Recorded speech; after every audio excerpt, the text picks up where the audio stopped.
Now that you know how to graph sine, cosine, tangent, cosecant, secant, it is time to go over cotangent. Cotangent is very similar in the idea and the process that you saw when graphing cosecant and secant. The first step is going to be to graph tangent, and then after that we'll make a couple of changes dealing with asymptotes, intercepts, so on and so forth. First, I want to remind you as well that in the notes I have been giving you it in the form b times x minus h. That just makes it easier to identify the horizontal transformation or the phase shift. So if this were to be on the inside of the parenthesis, you'd have to pull it out. Again, that's a concept you're going to practice more in pre-calc. I'm not really going to focus on that. It was just something worth mentioning because I had a typo on that one assignment, which would have changed things. Now, the first thing I'm going to do is show you how to graph the parent function for cotangent, which means that I need to first graph the parent function of tangent. So tangent has a of 1 and b of 1.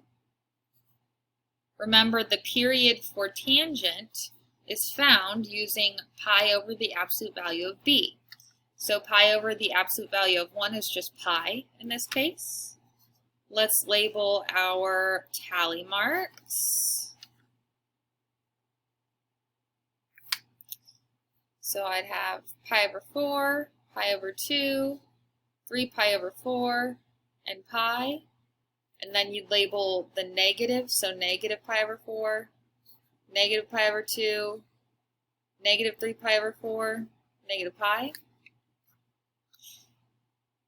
Tangent, I always want to start with this cycle that passes through the origin. Then we're going to move right one tally mark and then up whatever the amplitude was. In this case it was 1, and I'm just going to use a scale of 1/2. Again, personal preference. You could have used a scale of 1 if you wanted to. But the big ideal is right 1 unit, up 1 unit, then left 1 unit, and then down 1 unit since the amplitude was 1. At pi over 2 and negative pi over 2, we're going to have our asymptotes. It's also worth mentioning that the domain of this tangent function is at multiples of pi over 2. Now, I'm going to draw a second cycle. It doesn't matter if I do the right or the left, I'll just do the right. And I just repeat the pattern.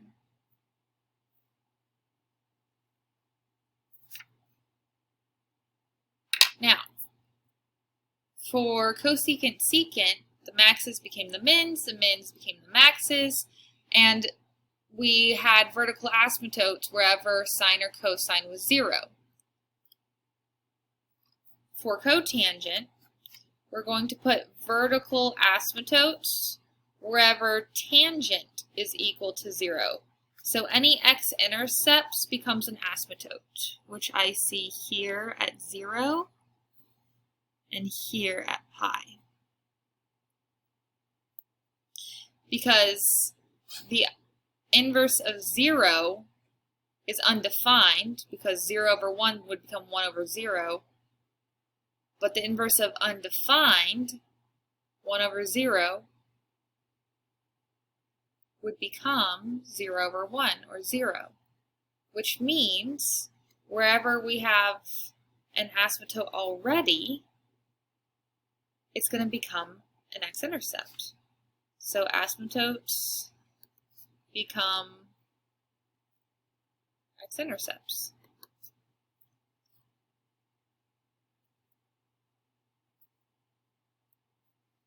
Which we can see at negative pi over 2, pi over 2, and 3 pi over 2. The next thing we have to do is get the shape of the graph, or the curvature, and we do that by having it pass through the original tangent function. So I'll say shape using tangent coordinates.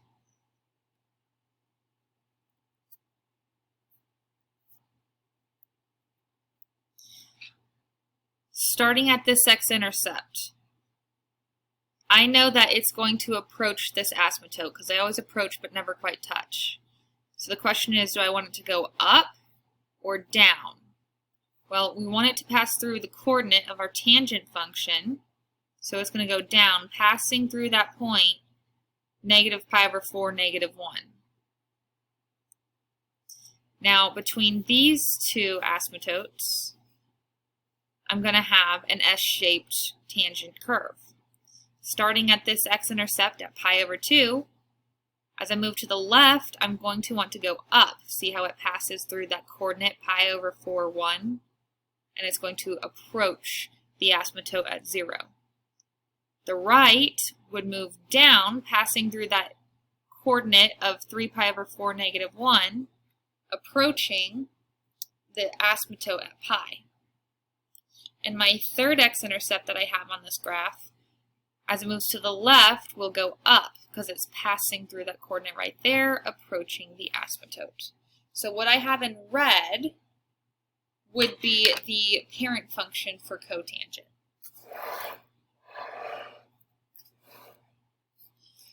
Let's just do a couple of examples. Remember, the first step is to graph it with the reciprocal. So for cotangent, it's tangent. When I graph y equals negative tangent x, the first thing I'm going to do is graph it without that reflection, which is just the parent function we just did. I'm going to go ahead and replicate that really quickly. So it had a period of pi, so pi over 4, pi over 2, 3 pi over 4, amplitude of 1, 2, 3, 4. Okay, so for tangent, we would just do our typical pattern for 2 cycles. And once you have your parent function for tangent complete, you're going to do the reflection.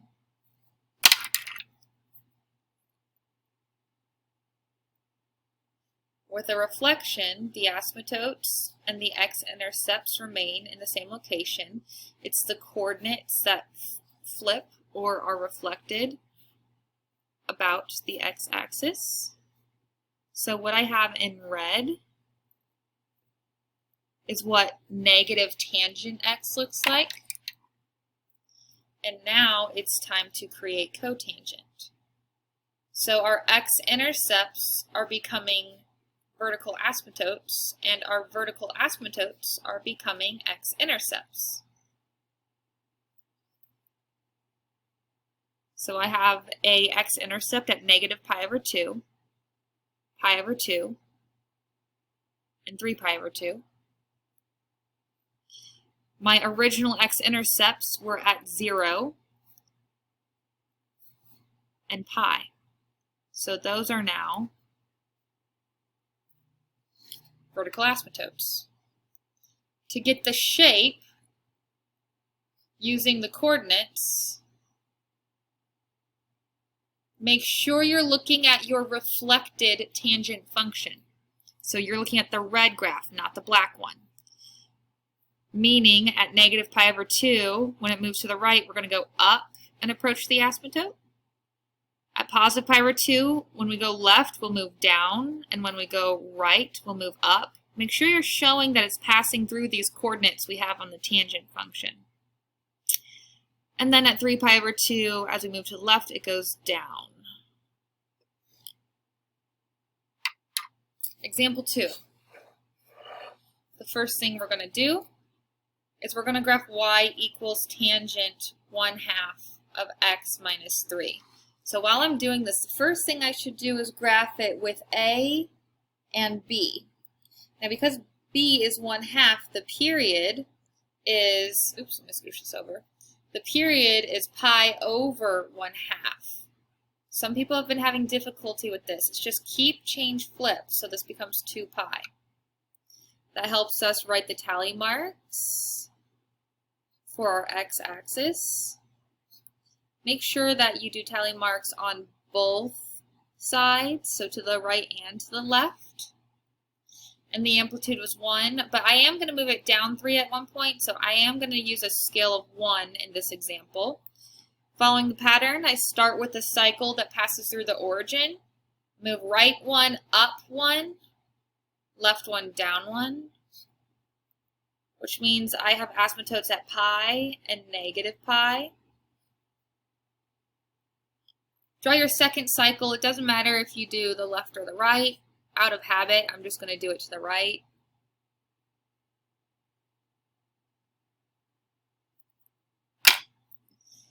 If there were to have been a reflection, we would do that at this point, but we don't. Instead, we're going to move it down 3 units. Switch this over. Down 3 units because I had a k value. Moving up or down doesn't affect the location of an asymptote, only left and right does, but you will see the coordinates moving. So now my red graph is my translated tangent function.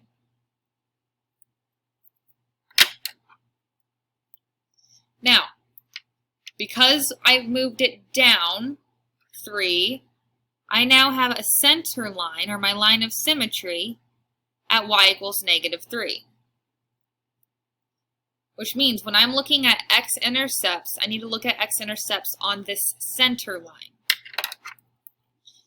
So the second step, x-intercepts became vertical asymptotes. So I have an x-intercept at 0 and at 2 pi.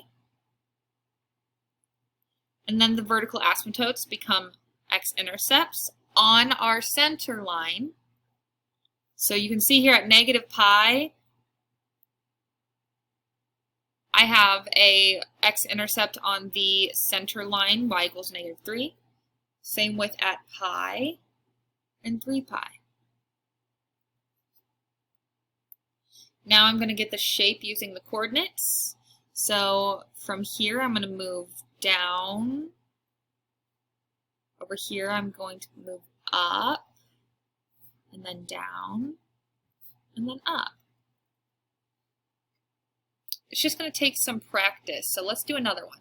For example 3, the first thing I need to do is graph y equals 2 tangent of x plus pi over 4. Remember with tangent, first graph it with a and b. So the period here is pi. Labeling my x-axis, 1/4, 1/2, 3/4 full. Don't forget that. So with it being pi, I have pi over 4, pi over 2, and 3 pi over 4 before the full period length of pi. I start with this cycle passing through the origin, and I have an amplitude of 2. Personal preference, I'm just going to use a scale of 1/2. You could have just as easily used a scale of 1. But I like to be able to see this stretch here that I got. Once you have your first cycle, go ahead and draw your second cycle. Out of habit, I'm just going to draw mine to the right. You could have just as easily drawn your second cycle to the left. And once you have your tangent graph with only A and B impacting it, you then will do the transformations. So I'm going to move the h left pi over 4, because the form is x minus h, I have to subtract a negative value. And pi over 4 is 1 tally mark. So you can see how I'm moving each coordinate and asymptote right 1 tally mark. So my red graph is the translated tangent function. And it still has a center line at the x-intercept because I didn't move it up or down. Or excuse me, at the x-axis. Now the second thing I'm going to do is have the x-intercepts become asymptotes and the asymptotes become x-intercepts. You can check your graph with mine to make sure that it looks the same. Feel free to pause it. But once you've done that, you're going to get the shape using the coordinates. Again, feel free to pause the video and check to be sure that your graph looks the same as mine. You should have been using your translated tangent function for your final